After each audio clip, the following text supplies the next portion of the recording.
Well, hello there. Welcome to the wonderful world of redstone and crafting. I love Scar. So, this is what we got for today. So, I am playing around with a new camera, but we are going to talk about reverse engineering. So, right here, you're going to see that I've got a breakout of how I did Etho's thingy. It's his shulker sorter. It's pretty cool. And a lot of people were like, I need a tutorial. I'm like, he did it. Hi guys. I'm worried that it looks like because I'm not monetized yet, YouTube is not letting us keep this chat, so I will probably read out anything you say just so that it's in here because I don't think we get to keep the chat. Yeah, so it's a little weird. But we're going to talk about reverse engineering, which basically comes down to the ability to look at somebody's thing that they did and copy it. Now, the reason this is a good skill to have is because sometimes tutorials are not done. This is actually really true of Mumbo's later years, where he did a lot of projects where he kind of goes through the project and you see him struggle and he kind of eventually figures it out and he does some really cool stuff. But unfortunately, he doesn't always do block by block tutorials like he did in his early days. And as a smaller YouTuber, I can actually go and figure out how they did it, and then I can actually give you those block by block tutorials. And there's another reason why reverse engineering is good, because there's actually a skill.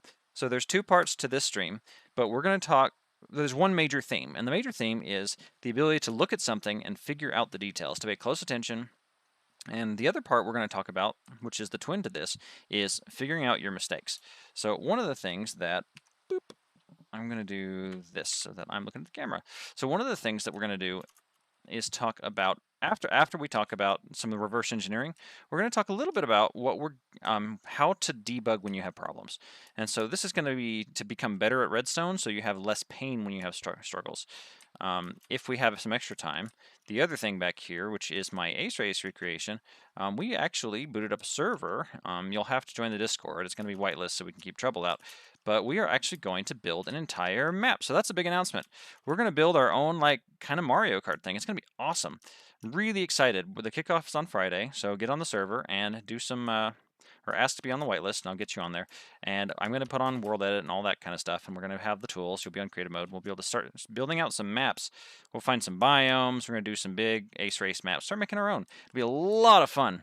D2D D2 Dog in the chat is actually, I'm hoping to have him kind of spearhead it on the weekends when he's available to actually kind of lead. But for now, we're kind of getting the initial phases set up. And so if you want to be there at the beginning and help us make some decisions, more the merrier.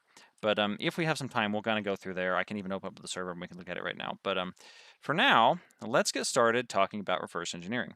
So I've got right here, we have the, I just hit a button. Screenshot. So right here is from my video that I just published on how to do Ethos build. And so I want to talk about how I reverse engineered it. So we're not going to talk about block by block. I'm not going to give you a rehash of that video. You want to go watch it, I can put it in the description later on of the stream. But for now, we're going to talk about how on earth did I get an exact replica of his video. And so let me pull up. I've got a cool trick where I just flipped out of my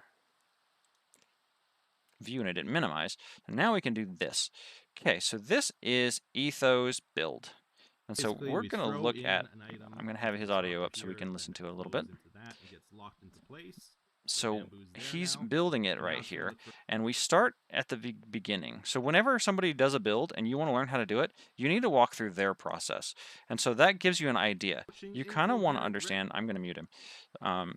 You do want to listen to what they're saying, but what we're going to do is we're going to look and see how he's kind of started building some of this.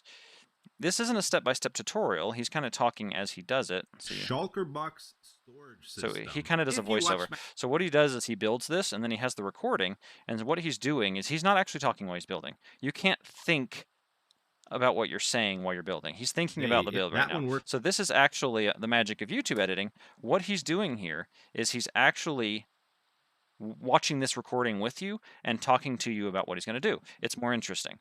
And so what he's doing right here is he's actually thinking really hard. And so if you need to like mute the video to kind of get into his headspace, that's one of the ways to do it.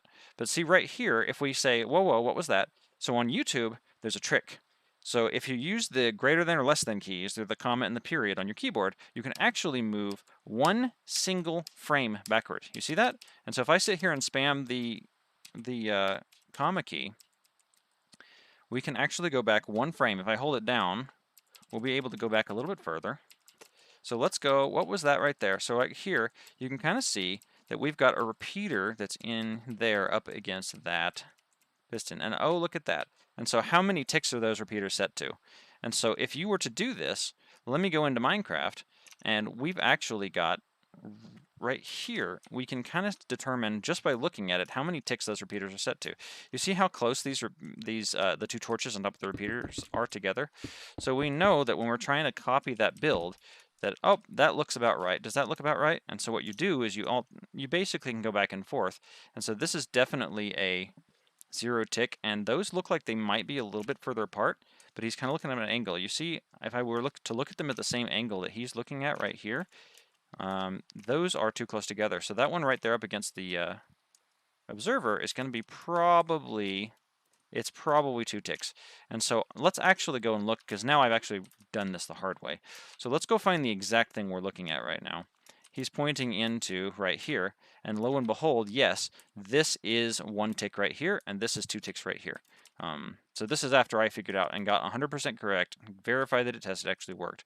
And so now we can see that right here, this build right here, and you'll notice something else interesting, which is that I ended up using the same exact block he did, as far as I'm able to. I'm pretty sure that's the blocks he's using. It's cyan terracotta. Seems to be pretty popular. The reason they're a little bit more pale on my screen is because I've got a shader on, but if I go turn my shaders off, they're going to look exactly the same. And so I actually was able to figure out how many ticks these were from looking at something like this. I can tell right here this is set to 2 ticks, and if you look carefully, you can see up against it, there's actually some redstone dust. So you can actually even see the pixel of that red. You see that little red right there? You can actually kind of see this redstone dust here. And so this is just some best practices for trying to pay attention. One of the challenges is, if you want to go through this video, noticing where the hoppers are placed. So there's this one right here that's up against it is facing away. And so that's this one right here. And he hasn't put in some of the other pieces yet. We're still in that part of the video. But going through the video and double checking and triple checking, you'll want to figure out which way those are facing. This is one of the reasons I used this Vanilla Tweaks pack, because it makes these way easier to see which way they're going. But at the very least, when we move further on in his video, we're going to notice. See, we didn't even see what he did with that repeater. We don't know how many ticks it was, but we can always come back to it. And so what you can do is, whenever he's got a point where he's standing back, watch this. There's a really good spot where he's talking to you right here. And so this actually is where I learned a lot about how he built this. And so by pausing it right here, you can actually, especially if you use the same exact block colors, even when it doesn't matter, you can actually try and stand where he's standing. So if I were to stand exactly where he's standing, I would be standing right. I'll even give you some grass blocks. Probably right here. He's standing kind of in line. If you look at the diagonals, follow the lines of the blocks, he's probably standing about 5 blocks away from this corner right here. So he's probably standing right here. And so if I were to look at myself like this, I would be able to sit here and go,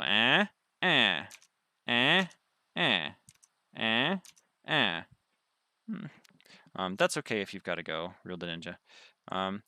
But that's the kind of the trick. If you want to learn how to reproduce things, you kind of it's just attention to detail, which really means you just go through and look, okay, that block right there is that block right there, and that block right there. I'm not going to point to them because you can't see, and so I can kind of go back and forth. It's much easier just for you to kind of look around.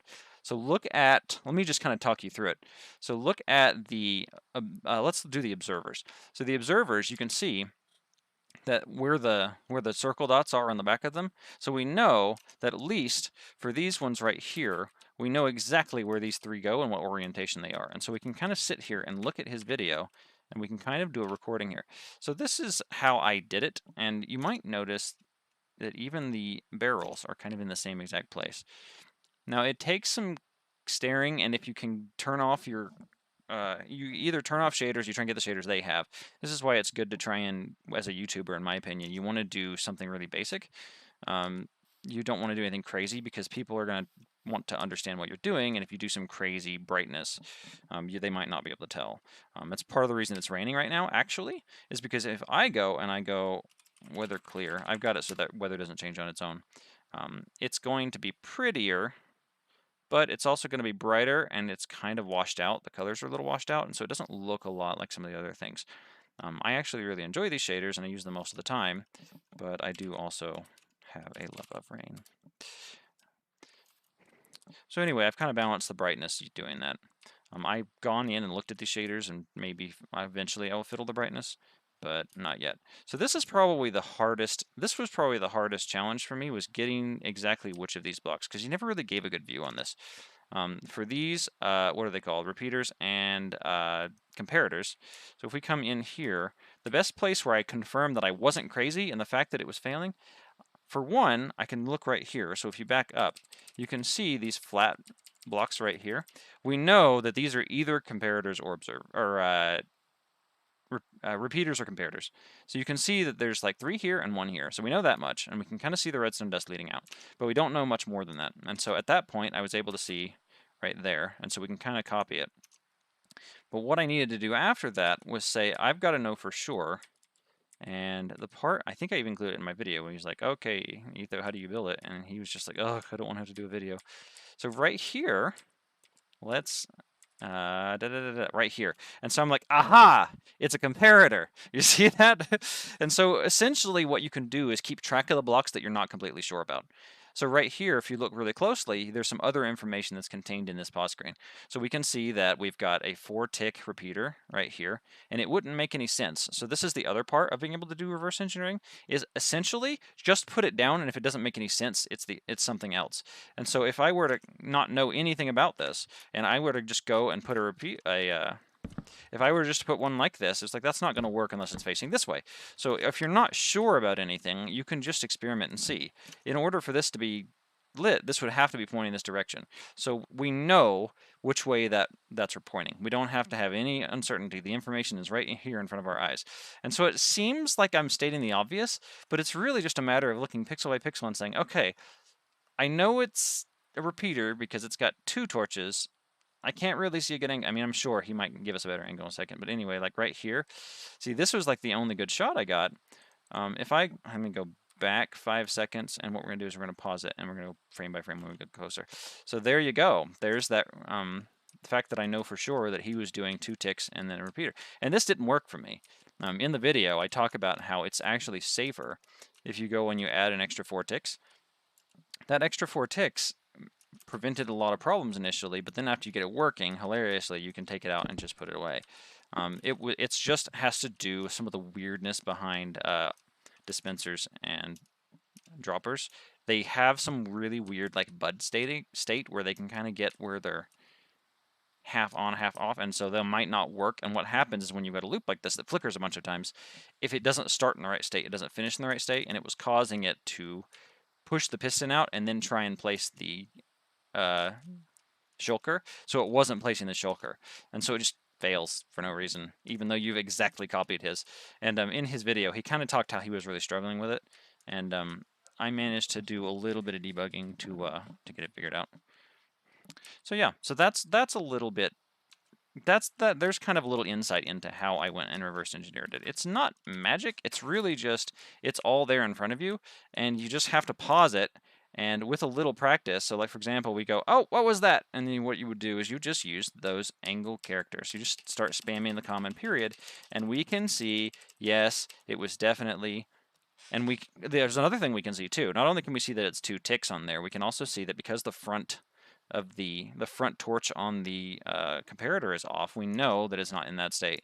So you got to know which state it's in, and we'll notice that this one has to be on, whereas this one has to be off in that other part we looked at. So that's kind of a little thing. Yeah, if you have to go, that's fine. The stream will be available later if you want to go back through it. The that's kind of a good synopsis. I think we've kind of gone through it. If you have any questions on it, let me see if there's anything else I can tell you as far as reverse engineering. That's one of the things. Just to review explicitly what I said earlier, this actually does really help to figure out how many blocks you need to count, because if it's not a block by block tutorial, you don't know. And so if you can actually come in and look at where he's at and where he's standing relative to what you're looking at, it can really clear up the confusion as to how far off you are.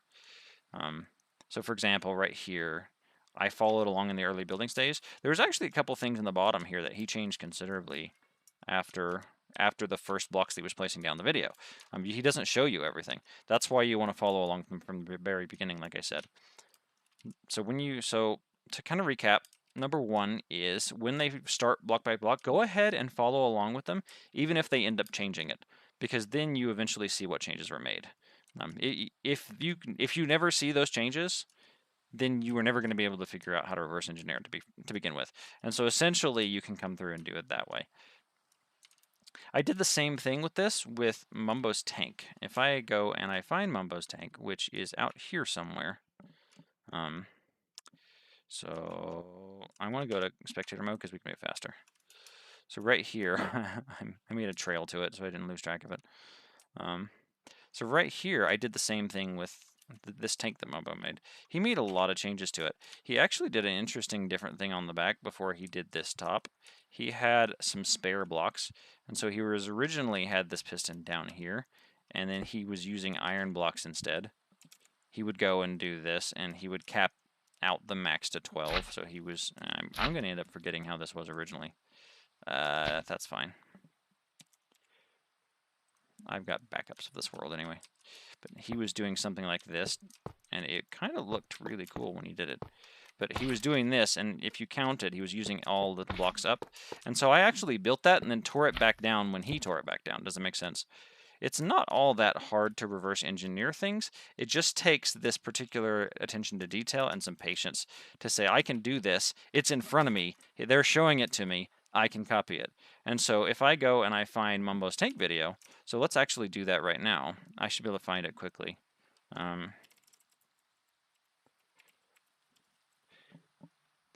It'll come up right here. You can see that I'm a fan of Mumbo Jumbo, or Cube Hamster.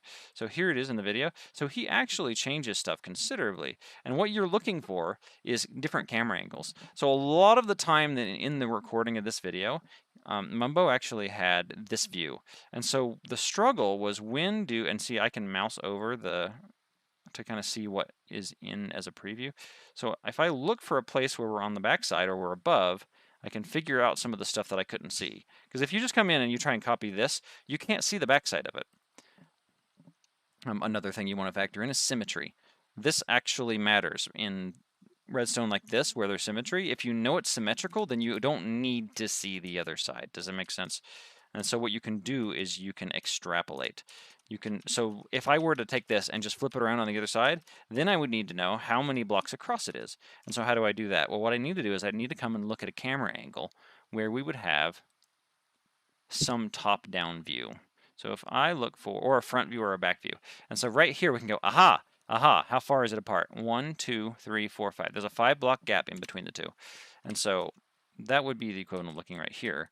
But see, I can actually do that with the video, and that gives me the ability to sit here and extrapolate. So that's another reverse engineering tip. Let me see. I want to show you, I dug for a long time to find the back view of this. There was a back view where I was trying to get it to turn it around. I eventually found something that kind of worked, and it got me what I needed. But it was a challenge to find. It might not have even been all that great. It might have just been using top-down views. But you essentially put in the blocks that you know for sure, and then you just kind of look around in the video till you find the question marks. Because there's always those 1 or 2 on the inside. They're going to leave you guessing. But like, for example, right here, oh, we can see there's a redstone block right there. And if we go to that exact same position, so right here, he's standing roughly on top of this observer here. And so in this area, and we can see that there is a redstone block. There's not. And he actually had a redstone block right here. What was happening was, because this is a 4-tick delay, see, this is an example of how things change and why you want to start from the beginning, is because what happens is he eventually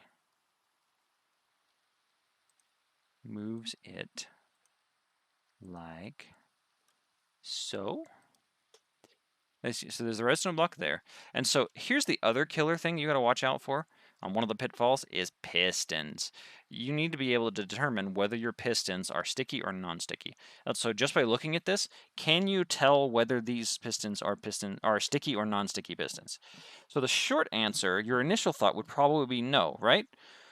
Well, the fact of the matter is different pistons work different ways. And so because they work different ways, you can actually extrapolate what they're supposed to do based on what we're seeing here.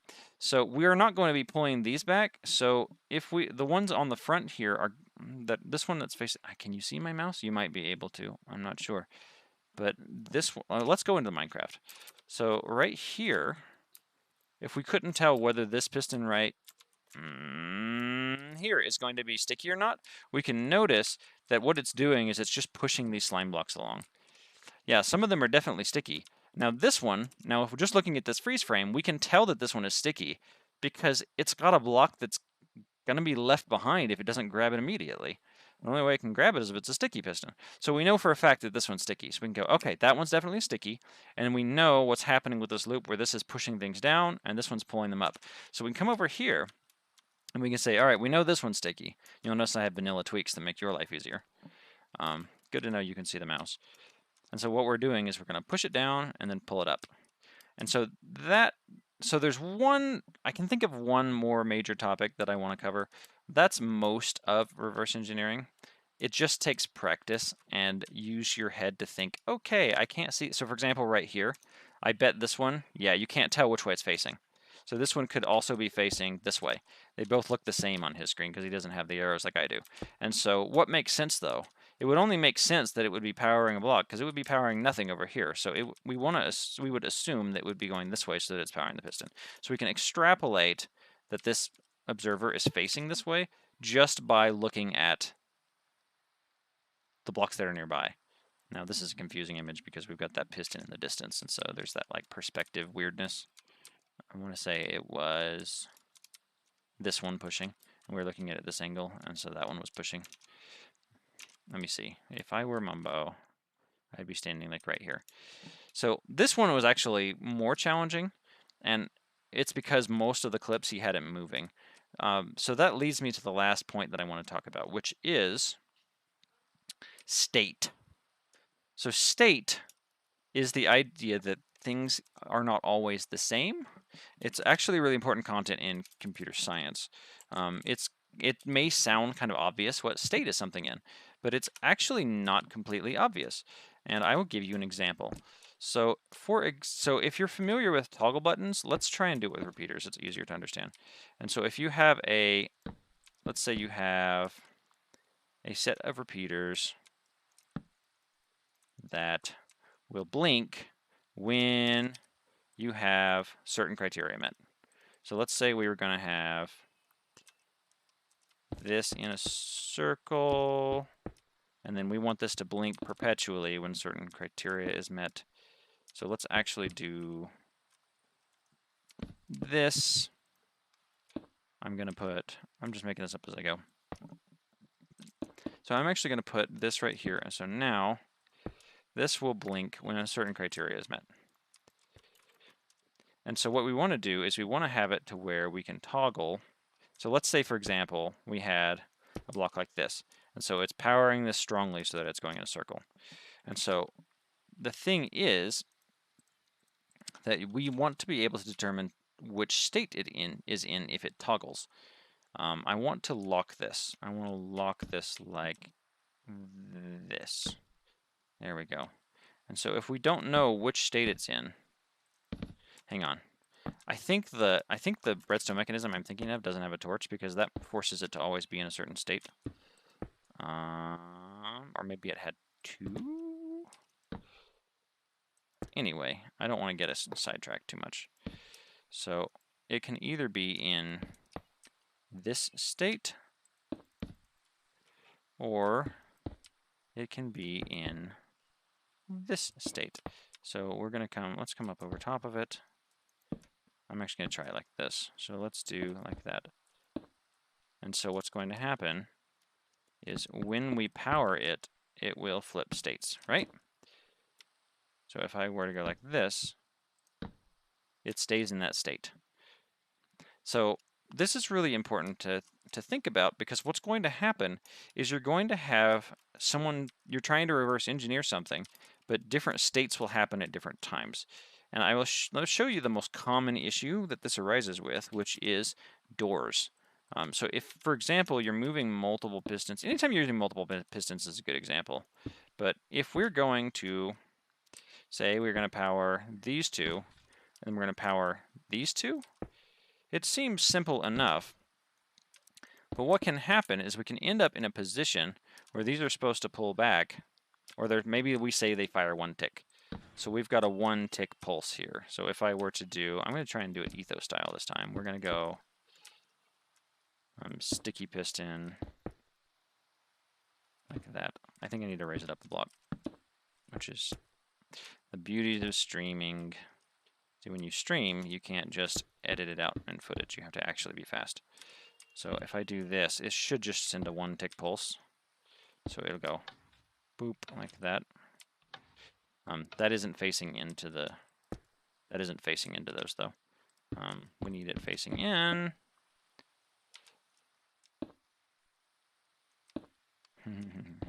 You know what? I bet we actually need a tick delay like that. So let's try that. All right. So what we're going to do is we're going to send a pulse. And what's happening is each time you send a pulse, it might do that. But if we had rigged up a door that was doing these two things, it's entirely possible that you can end up in a position where you are like this, and then when you trigger your door mechanism, it's going to go fire, fire, and then it's not going to be open like it's supposed to be. Does that make sense? I don't think I'm making clear sense. So the issue is these could be pushed when they're supposed to be pulled, or pulled when they're supposed to be pushed. I think I'm thinking of this particular door where you have 4. And so what happens is you end up with these getting left behind here. And it can even break your mechanism. So that's the other scary thing, is if your timings are off and you didn't have the state right. Let me see. I think I want a lever. I want a lever. Let's do that. And we're actually going to go ahead and do it this way. See, in my videos, I have my hotbars queued up. I think that will do both. Oh, you have to do, you have to do it up like this.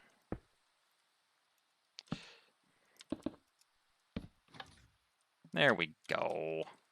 There we go.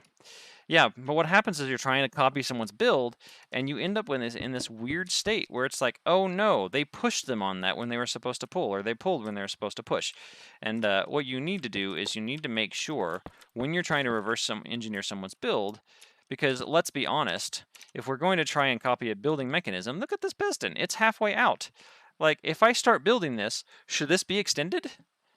Like, if I make an exact copy of what we're looking at right here on Mumbo screen, should that piston be extended right now, or should it be contracted? How do we know whether we've got the block in the right spot? The fact of the matter is we might not. We might not know. And I mean, you can slow down the video if you want. That does help. It's the audio is agonizing, but it's fine.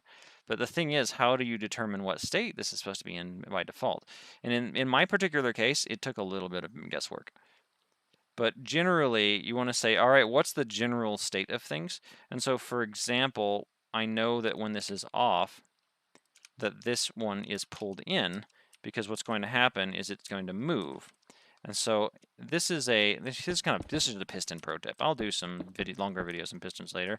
But you know, if your machine is pulling a block along, that you're going to want it to be there when it's off. Why? Because if it moves first, it's going to push it backwards, and it's going to leave it behind. And you don't want it to do that. So you know that if this piston fires before it gets moved, we're going to be in a bad state. And so determine what fires first by following it backwards. So right here, and I did this in Mumbo, we're looking at Mumbo's video, I saw that we were on this particular observer is connecting to it.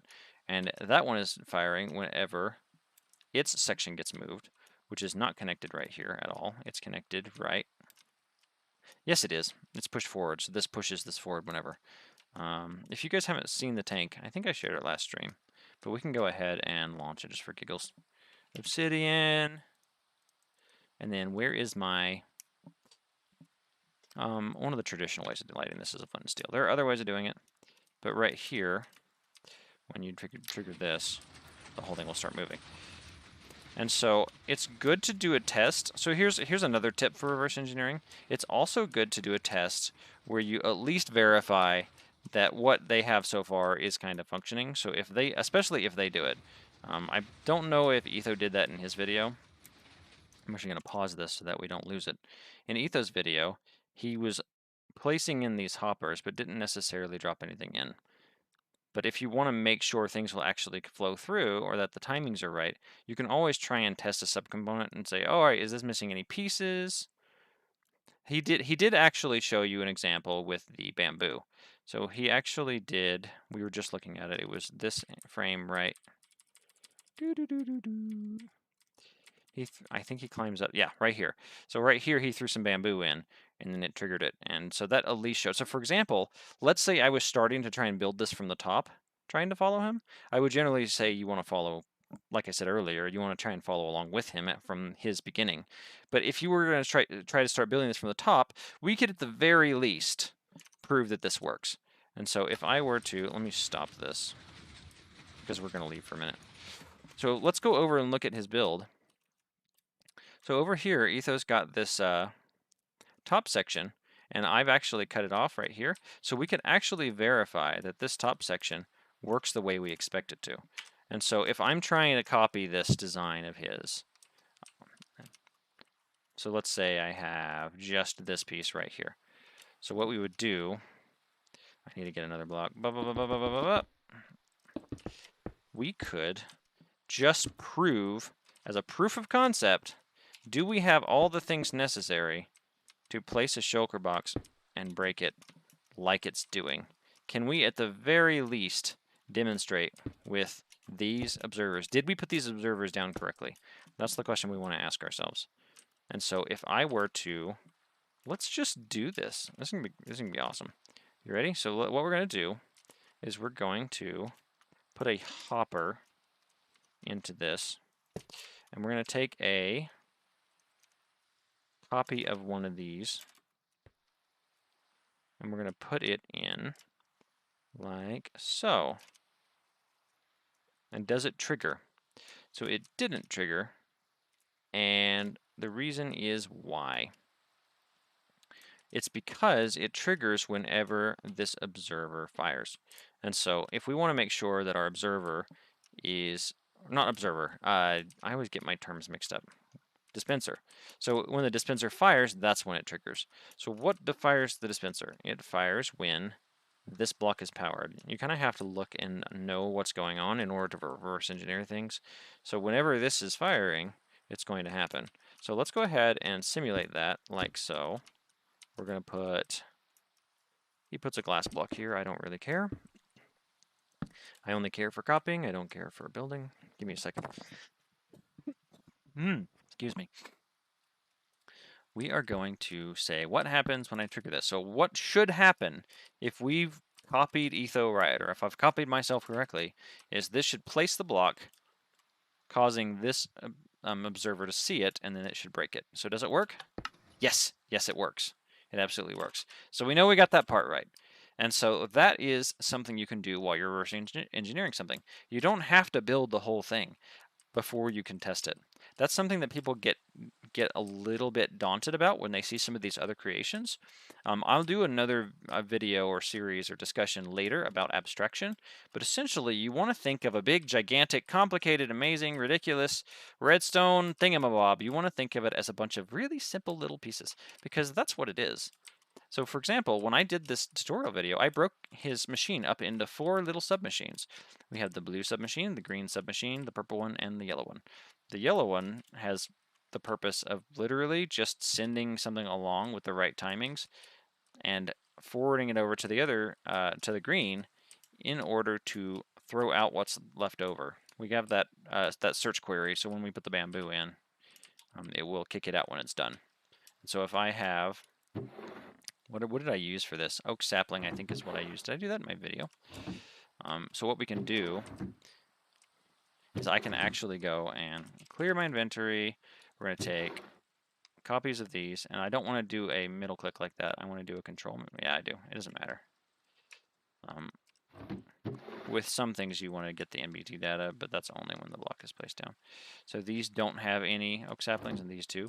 And so what we needed to do for this yellow section is verify. It's going to kick out something bad because I didn't put a search query. Oh, maybe I did. But we need to put a search query in like this first. And so that's what the whole yellow section does. And so you can think of the yellow section as its own little machine. The yellow is its own little machine right here that goes and it says, okay, are we done? It's a done detector. That's what we'll call it, a done detector. And so if you come up with little names for them, that'll help too. So you'll notice that I did put signs on it. And in my Mumbo bridge tutorial, which I don't have that server up right now, but I did this too. So I labeled everything. So right here we've got the item query. And so I call the green section the match finder. The green section right here is essentially an item filter. It's this item sorter. But I just named it that, and it determines where things go. It finds the match. I think of it in my brain as the main piece. But I figured out that this kind of works as its own piece, and this is an extension of it that ultimately just kind of handles the output. It's really just a line of repeaters out to make sure we have the right signal pulse right here to catch. And so Etho very carefully calculated how many of these had to fire in order for when the shulker box gets to right here and comes through, for it to always go out this one or out this one depending. So right here we've got the purple section, and the purple section is broken up into all these chunks right here so you can kind of see it more easily. But the purple one is literally the answer. What did I call it in here? Did I call it the shulker collector? I might have. But that's this section right here, and what it does is it determines where it puts the item back in. That's what it is. It's the collector. So that's why I call it that. So what happens is we take any of the items that we took out of the box to figure out whether they match the search, and we put them back in at the last second. And so it's its own submachine. You can see if you just, with your brain, just draw some imaginary lines right here. And so there's kind of an imaginary line that cuts off this as its own individual piece. And unfortunately, most of the blocks in this aren't actual blocks. Usually with redstone, you have like a lot more wool or something. I tried to color this purple, but like there's not really a way to paint, not in vanilla anyway, not a way to paint observers purple, but this is purple section, this is purple section. And so by having that piece out, that gives you the ability to determine where your lines are. And so welcome new viewers. If you have any questions, let me know. We're just wrapping up talking about how to reverse engineer things. It's the easiest way to do it is to figure out what the individual pieces are, because it's not all that complicated if you were to look at little pieces.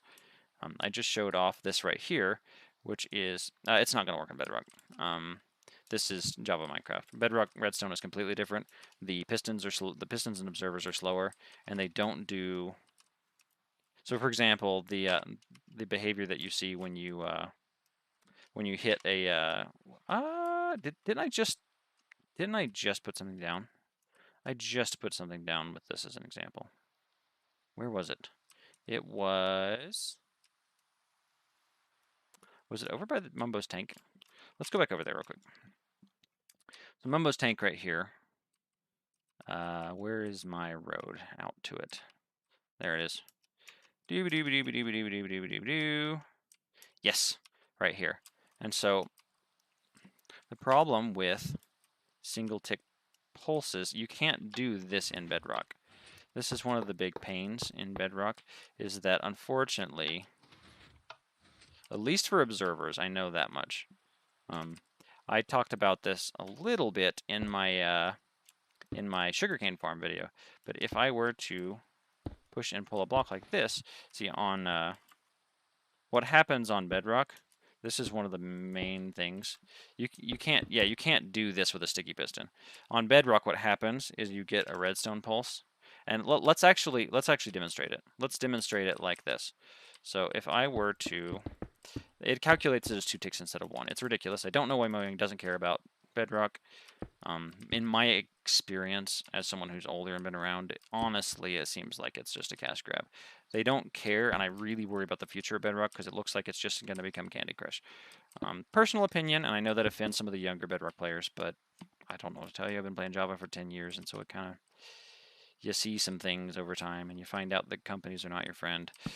But anyway, so the difference in Bedrock, and this is how, if you wanted to fix it, there's some people who are working on in the comment section of my video how to get it working better. They're getting really close. I'm excited.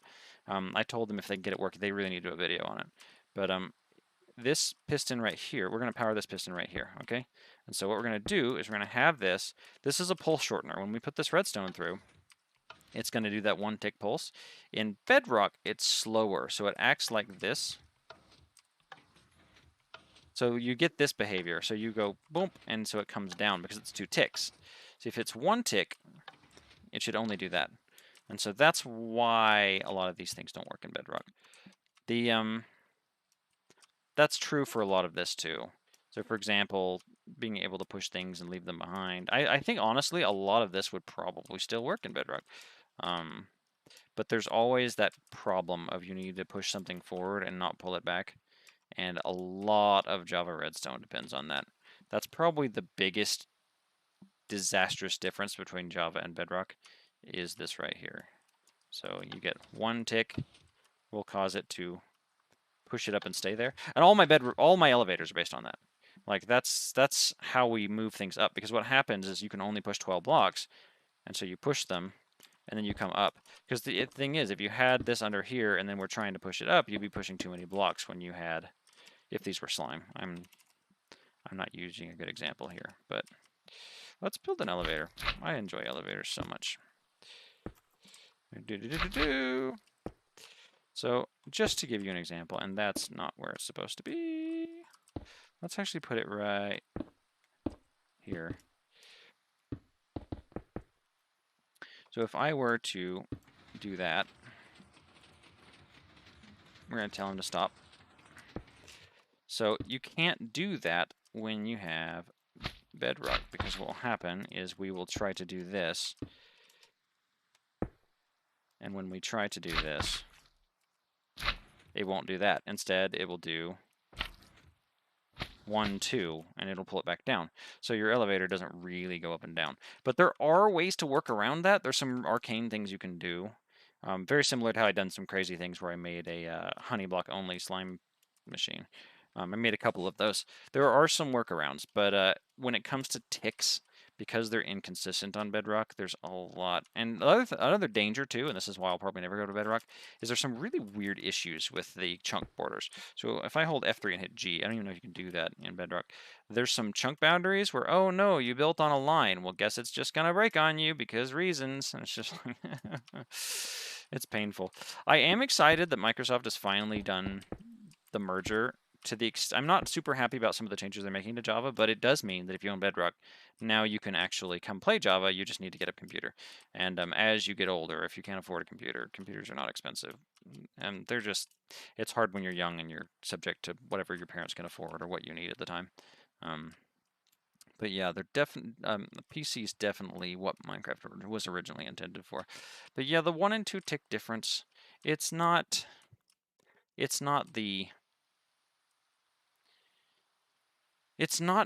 impossible to overcome with some shenanigans in Bedrock, but I've never really gotten into them.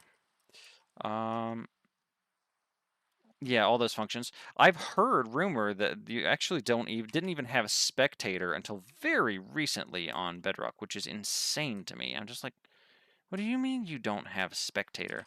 How am I supposed to like look around when I'm building? And the fact of the matter is, they built it for mobile devices, and it's really just meant to be kind of a Candy Crush thing.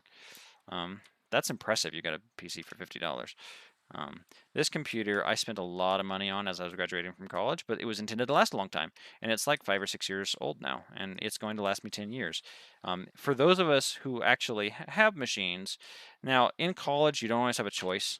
At college age, sometimes you've got to have a laptop, but university, whatever you want to call it. But the reality is, you PCs will last you longer. This is kind of just a side rant, not related to Minecraft, but PCs will last 5 to 10 years, and they'll cost you like a good laptop now, if you want to get a gaming laptop, you're going to spend $1,500 to $2,000 on a gaming laptop when you could spend $2,500 and spend just a little bit more. And laptops only last about 2 years. It's miserable. I went through several laptops, and I eventually just stopped using them altogether. The PCs are so there's the little lag issue when I cross chunks. I'm seeing it now. This is a 119 problem, I'm pretty sure. There's a mod that there's a fabric mod that will actually solve that and make that. That's ridiculous. Look at that. Woo, I could do that over and over. Zasuma in his latest video actually showed how to do that.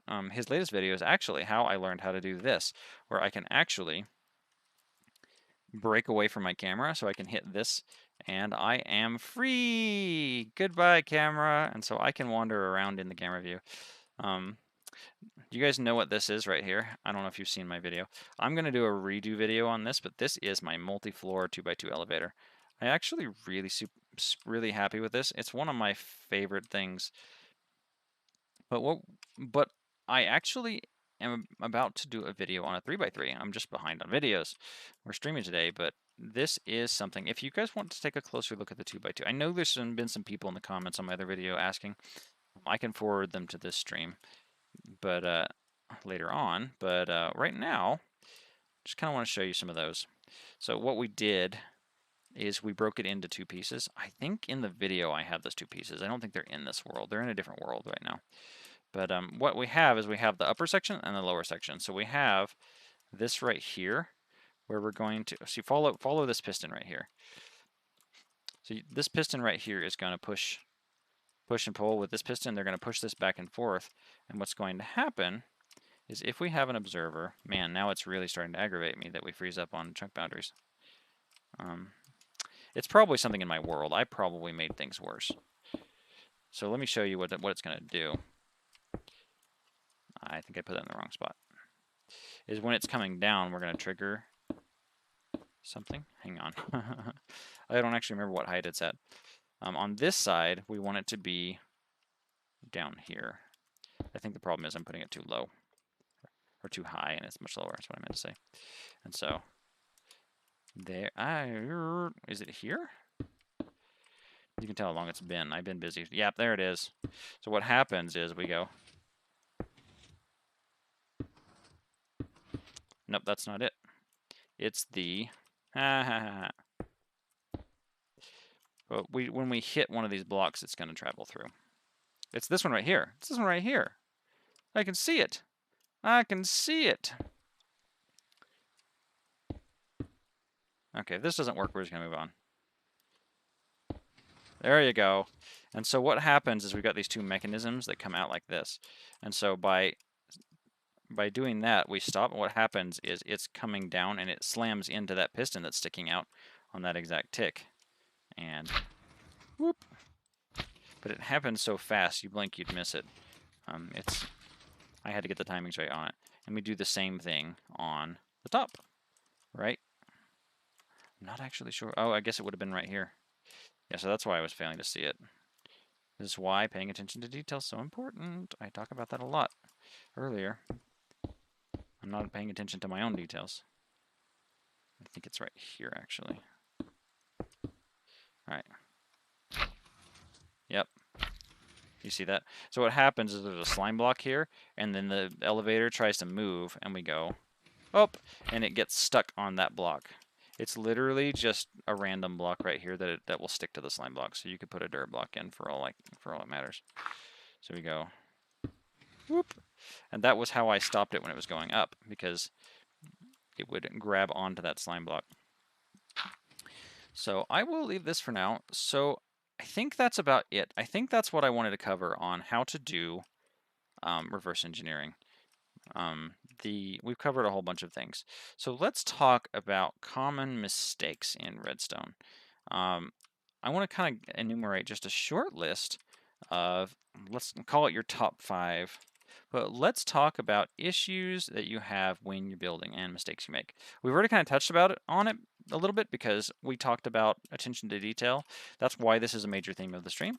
But one of the things you want to watch out for that causes a lot of confusion is when you get you've got a bunch of dirt blocks, or you're underground. Let's actually dig down underground.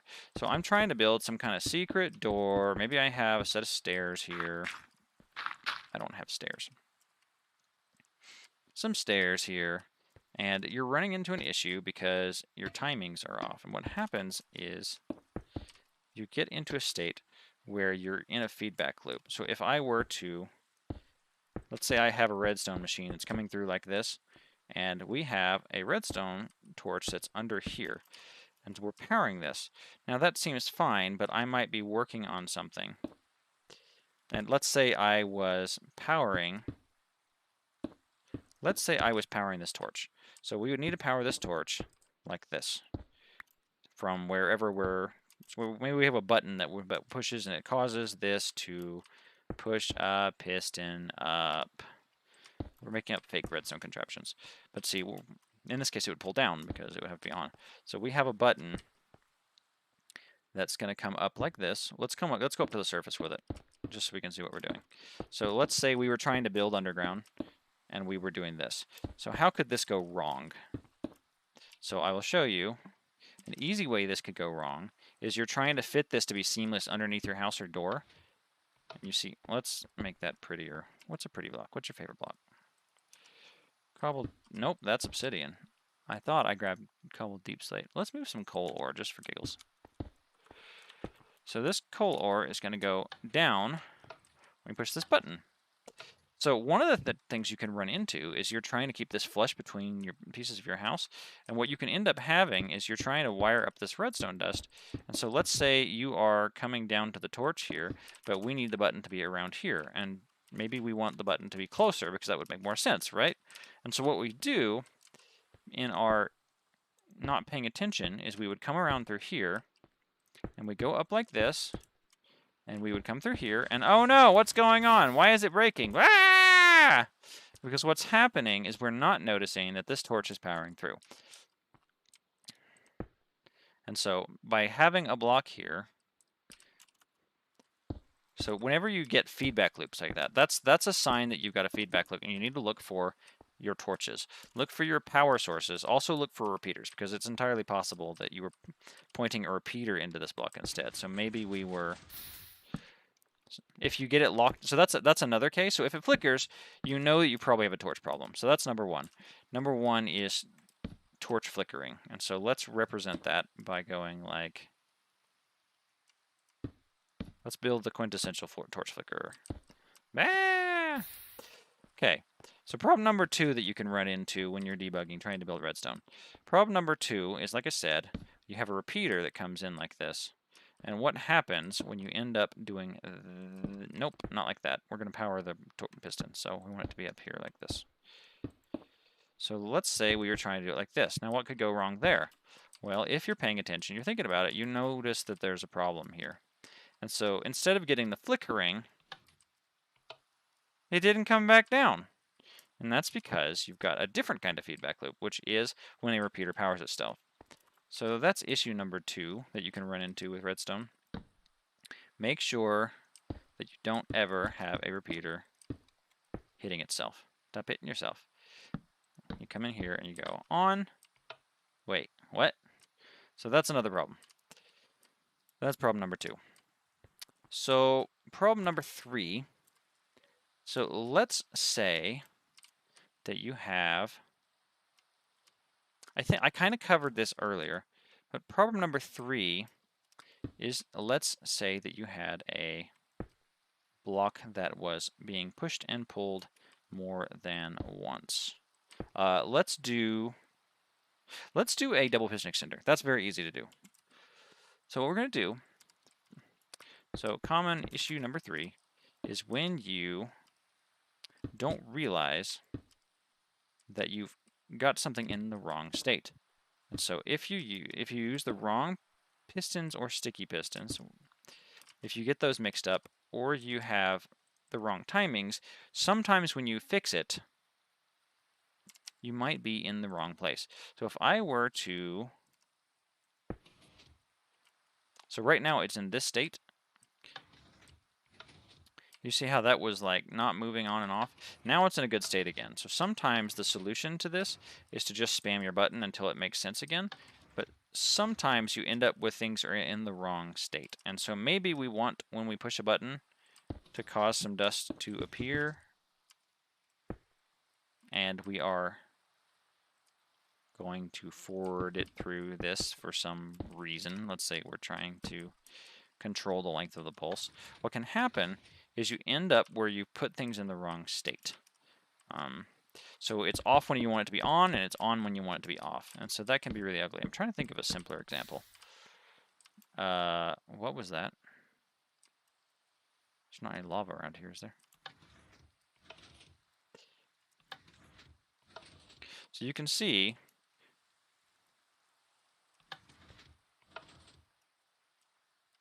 that these go on and off like that.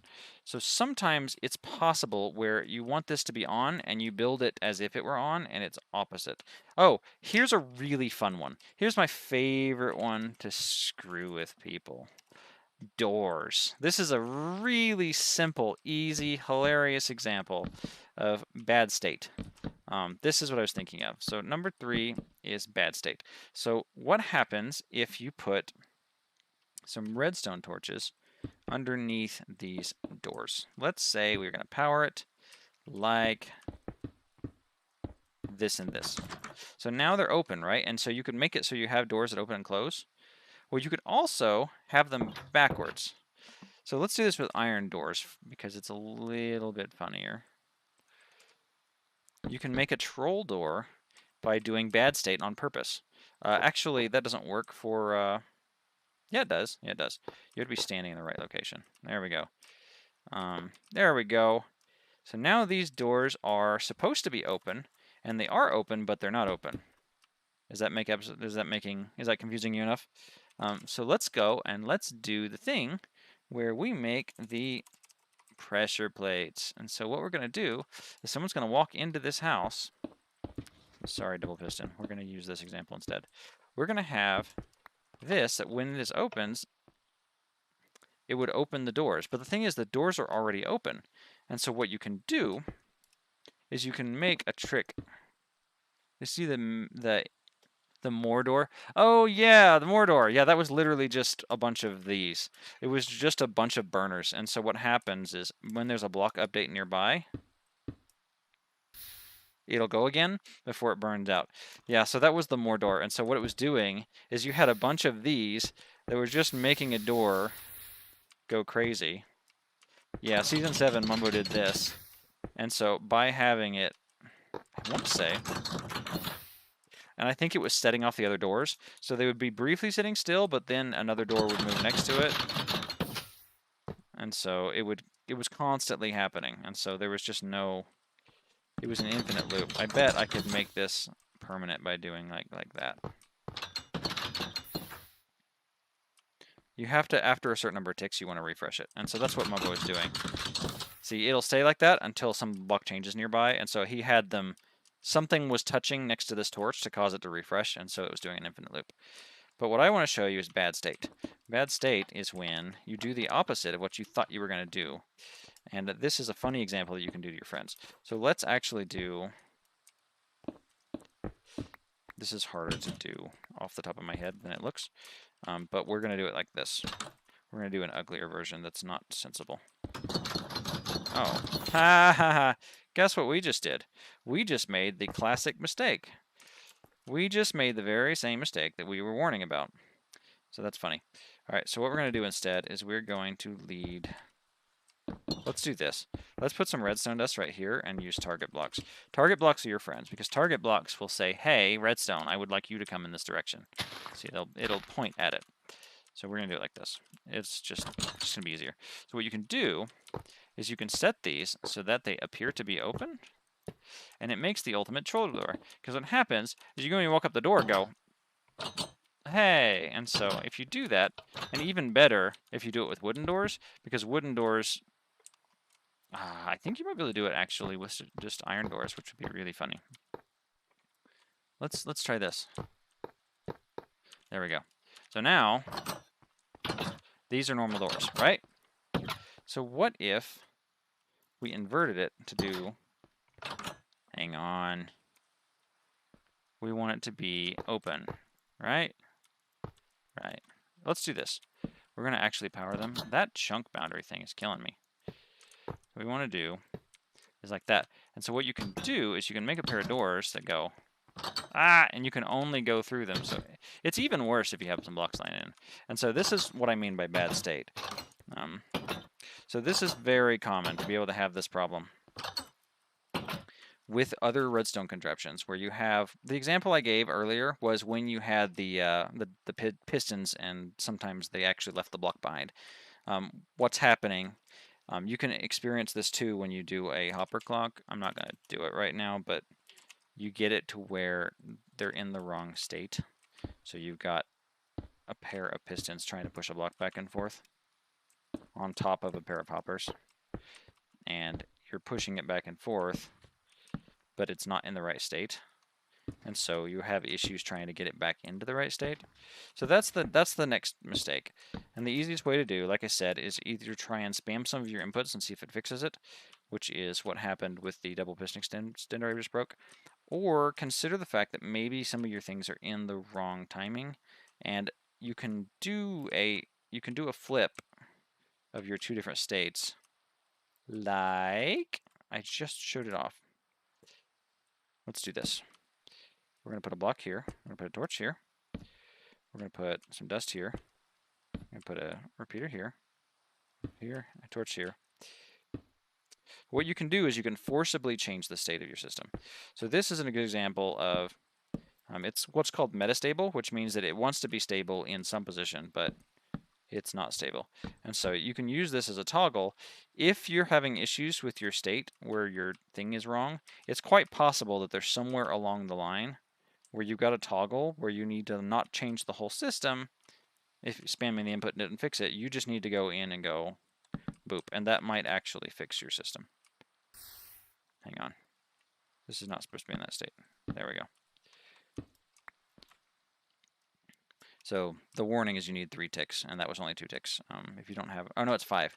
If you don't have enough, then your torches will get unhappy. But yeah, so that's a good example. So there's number 3, is if you're in the wrong state, you just need to do it. So number 1, I'm trying to think if there's anything else I can point out. One of the trick number 4 is the same. It's really just the same one, where you have this wrong state with the blocks. This is mistake number 4 that people make, is with slime and other things. And it's dangerous if you do this with TNT. You can end up losing a bunch of things. But there's the problem where you do a 1-tick pulse. Where is a lever?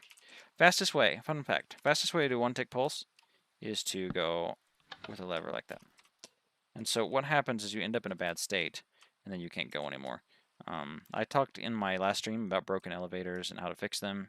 I'm not going to go back through it again, but if I were to try and make this go up right now, it wouldn't go up because it's all squished up because of the state it's in. Now, it's supposed to be in that state, but if that were it down, I have to fix the state, and that's how I actually build a lot of these elevators, is by fixing the state. What we do is we take this we take the top pieces and put them up into the position they're supposed to be in. This should be a functional elevator based on what I'm seeing here. And so we want these to be pushed up before we say go. So I'm going to break this right here. And what that's going to do is it's going to keep it from launching when I say go. So now, you see what happened here. We're in the possible correct state, but we didn't fire.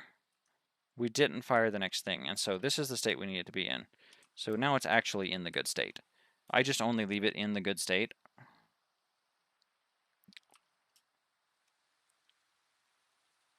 I'm seeing an issue with the stream.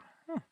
Well, if you do this right here, when it's in the good state, it will go where you want. But if it was squished, it's not going to go anywhere. And see, now you're good to go. This is an interesting one because this one actually does use 2 different states. So you'll notice that because I'm using this delay, because we only want to change this once, send this pulse once, whereas we want to hit this one both times. We want this to be go on off, but we only want this one to go on or off. That is why I'm actually using this whole mechanism right here on this particular elevator. And it is actually a state management tool. So This is a very simple way to manage your state. We'll wrap up on this issue number 3 with your redstone. But if you need to have something that needs to be hit by the on and the off, and then something that only needs to be hit by the on, you can do this. You don't have any ticks. All you have to do is lead some redstone dust into this, and then you can put a torch behind here that feeds back into itself. And that will give you a loop that gives you the state you need. So what I would do is I would leave redstone dust in like this, I would do it like this, I would do this right here, and then I would put a torch right here that leads around to the input. So there you go. And so what this does is this gives us the ability to say, hey, I would like the on-off behavior to only cause one change. And this, I believe, is actually set up specifically for the delay on a stone button. Yep.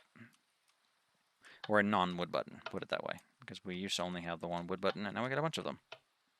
And so this gives you the ability to say toggle. So that's a state management tool. I can talk later about memory circuits. I'm not going to talk about those right now. So, but that's the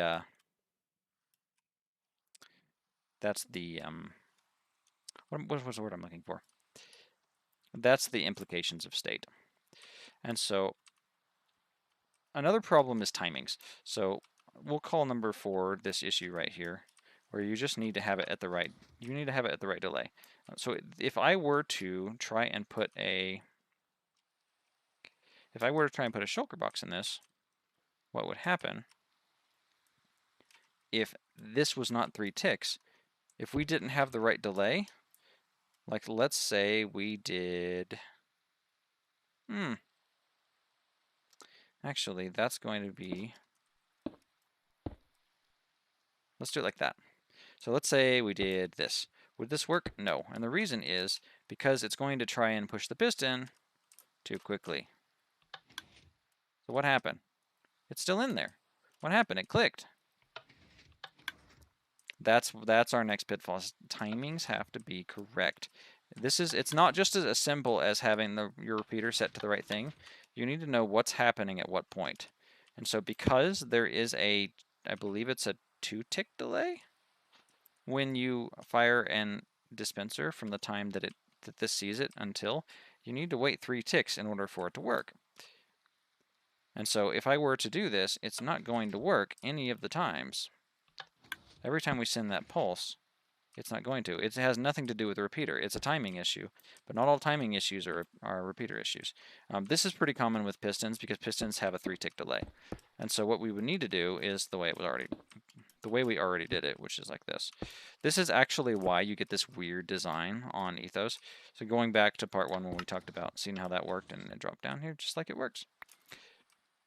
When we talked about Ethos build and reverse engineering, that's actually why he built this whole mess, what I call the purple section. It's because what he's trying to do is he's trying to get this dispenser, this dropper, and this piston to happen in concerto with each other. Like it's one big orchestra of 3 blocks going at the same time. So what has to happen is we have to go, boom, placed the shulker box. Boom, or no, then second, boom, we need to put the item back into it. And then boom, we need to break it. And we want that to happen as fast as possible. In his case, he's trying to build this to be as fast as possible so it can just go blah, blah, blah, blah, blah, blah, blah, blah, blah. And a piston can push every 3 ticks. And so as long as you're just going boom, boom, boom, boom, boom, boom, you can run through them really quickly. It's no good if his shulker search takes too long to run if he's got lots and lots of them. You can have a really ugly situation on your hands. So let's look at running it again, and we will watch this and just show that it works in the right order. See, I messed this one up because I actually went and changed some things. But what happened was, hold on. What happens is I didn't put anything in the search query. And so instead, that's not a bug, but it's a defect in the Ethos system. I was thinking about showing how to use his search system to connect to something else in a stream, but I've decided that it's actually a little bit more work. So let's go ahead and sort these using the system. So I'm using, instead of bamboo, I'm using an oak sapling that was thrown in here. So what's going to happen is when I put these in, it's going to come through, and we want this to be timed perfectly. And so that's why instead of leading, that's why these don't point to here. See, 1, 2, 3, 4, 5. See, he can't have just gone like this, 1, 2, 3. He's trying to make it compact. Oh dear. Let me make sure I can put this back. I can't. I built this a whole bunch of times. But if we were to just like, oh, we'll just do that, that won't work because the timing's not right. Well, of course it won't work. But that wouldn't work because he needs to have 5 observers in order for this to fire at the right time. So could he have done it differently? Absolutely. So instead, what he could have done was 1, 2, 3, 4, 5. But, hold on, 5. But that also wouldn't work because there's this delay here. And so you essentially, in order to wait 5 ticks after this one, see, the thing is, you need to add another tick for each one. So that's 6, 7. So somewhere along the line, he's going to have to say, all right, I need to add a bunch more on to make sure however many. So this might actually work just as well because we added the extra 1, 2, 3 blocks up higher. So this one's pointing at this one. It can get confusing when you're working with this, but that goes around like that, and that gives you the ability to time things by putting them in weird places, which is what he did. So he put it like where did he do it? He did it here, 1, 2, and then he went 3, 4, 5, so that he had exactly a number 5. But that's all. That's kind of thing number 4 is making sure your timings are correct. And so if this is number 1, which is making sure you don't do a bad state. I guess we didn't leave them lying. Oh yeah, I did. This is 1. This is 2. And then 3 is making sure your state's correct. And then 4 is making sure your timings are correct, which would be that right there. I think I'm going to cut it short for now. I will head out in a few minutes, but I appreciate, and if you have any questions on debugging Redstone, I want to start putting a list together of like a cheat sheet. I'm going to do some really cool graphic design cheat sheet. But if you have any suggestions, like tell me, leave a comment below or in the chat. I would love to know what is the most recent mistake you made? Like when's the last time you got some redstone working where it wasn't working? What was the that's what it was. Oh, that was my mistake. If I could get a bunch of people to respond and like just kind of a poll, just comment whether it's after the stream or comment in the chat. I think the chat's preserved at least back end. YouTube doesn't always let you see it after in the recording. But if you can just answer that question, what is the last that's what it was mistake you had in Redstone? I want to get a list of those and kind of a poll going because I think if we can document all of those, well, I could make a really cool looking cheat sheet that you could keep handy, and then we'll be able to fix a lot of redstone more quickly. I kind of know what it is automatically from years of experience, but even then I get stuck sometimes. And I think I want to put together a list for that. It'll be like one of those pretty cool infographics back before they got overused for marketing things. Back in the day where there was a whole bunch of neat educational stuff that you could do in like one image. I want to do like one image that says, watch out for this, watch out for that, watch out for these, watch out for those. And that'll give us the ability to make our redstone builds faster and hopefully be able to help people reverse engineer things faster. I'm hoping to help educate people on how I do this reverse engineering so that we can take more of the famous YouTubers who did really cool contraptions, and if they don't give us a world download, we can actually do some of the block by block tutorials just to help each other out, because it's unfortunate, but if they don't share world downloads, it's for a good reason. I often get asked for world downloads, and one of the problems with world downloads is there's always this constant desire to steal and copy from people in other countries. It's really unfortunate, but they'll do a lot of like, hey, I just need a download so I can see how it's done, and then they act like it's their video. They get millions of subscribers, they steal views, and they kind of ruin the community. It doesn't seem harmless, but it's just flooding the search with other people's content. There's one particular person who has millions and is basically keeping a lot of the best YouTubers from being able to be successful in other countries. They've kind of shut them out, and the sad thing is they're not even using audio, so it's not like it's a language issue. They're just posting silent videos of like, look at this cool thing I totally didn't download and steal, and we're trying to learn and teach each other. I'm very interested in trying to help people build things, which is why I think my first reverse engineering project, and I actually have a couple of them now, so I'll put them in the, I put a playlist in the description, but one of the reverse engineering thumbnails, or one of the first projects was, what was his name? MythicalPingu.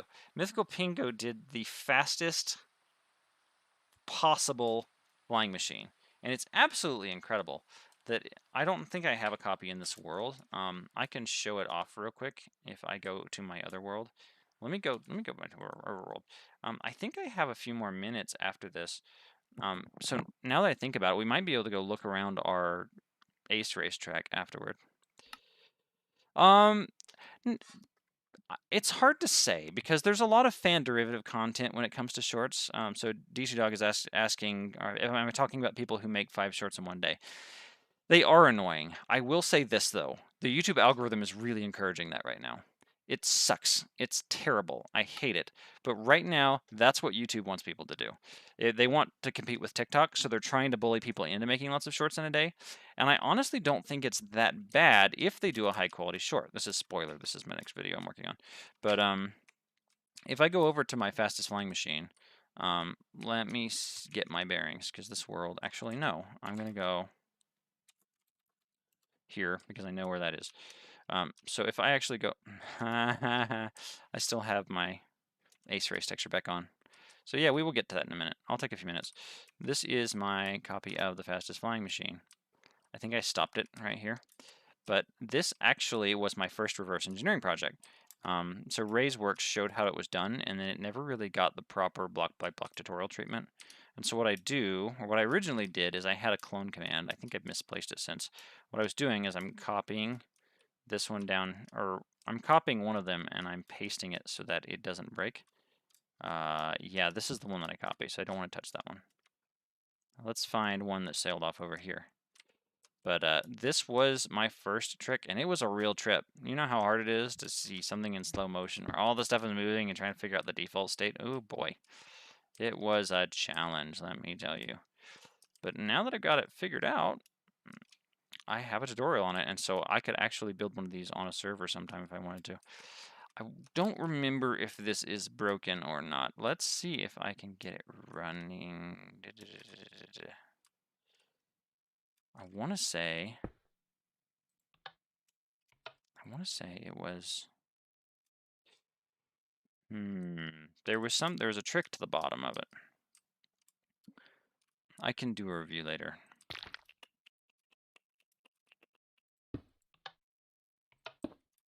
Yeah, there's an issue with it. I think it's broken. I think it crashed. It crashed into something. I think I stopped it just to make it stop. I actually had one when I was first testing that just kind of sailed off into the distance, and it crashed into the mountain up here. But they go 5 blocks like a second, which is unbelievable. Yeah, right here. But it actually really moves. The thing books it, and this one's in a different state too. I don't know what that means. You want to see if it works? Oh, it didn't work. I think you have to put an obsidian block here and then to stop it. But I will actually not worry about that right now. But yeah, so that's a little bit about reverse engineering and some of the stuff that you can do. I'll put the playlist in the thumbnail. Let me go now to, let's talk about Ace Race. So let me go back to the other world. Let's talk about this right here. I actually still have it working in this world. I'm going to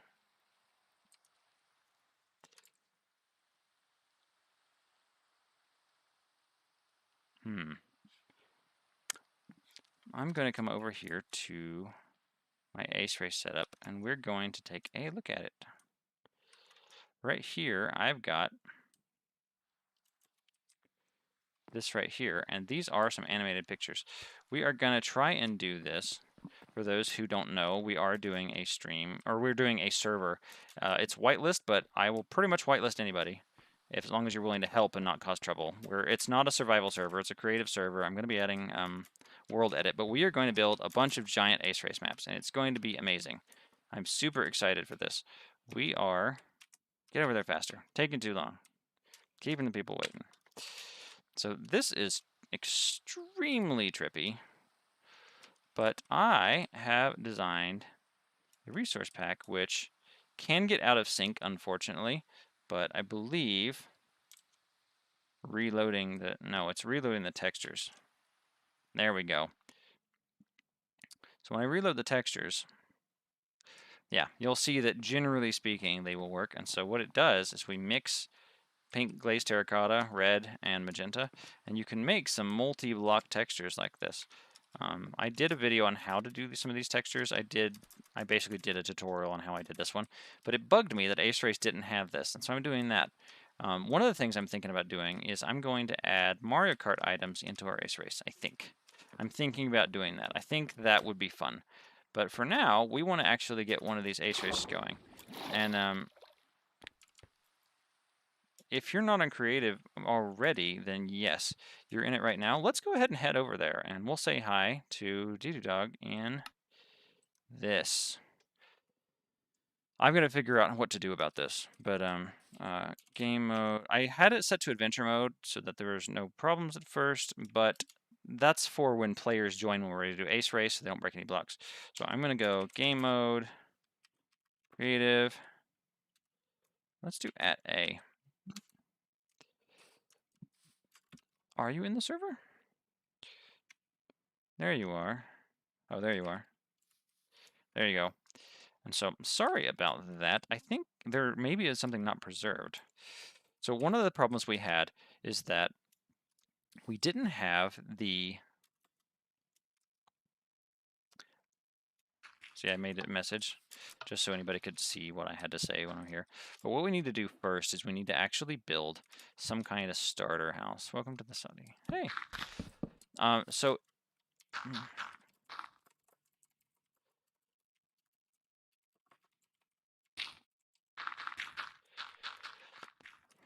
what we're going to do on our Ace Race server, so I don't have anything here yet, but this is the server you can join, and I've actually did some math. So we're going to want to have about 500 by 500, and I will actually show you the seed we're going to use. Oh, look, it has been started with cobblestone. Oh.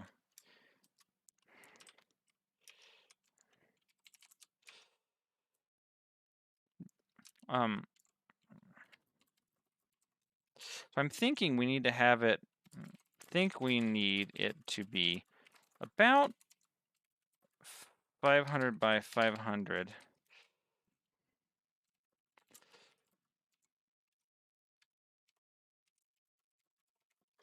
That's why we need WorldEdit. Should be fairly fast.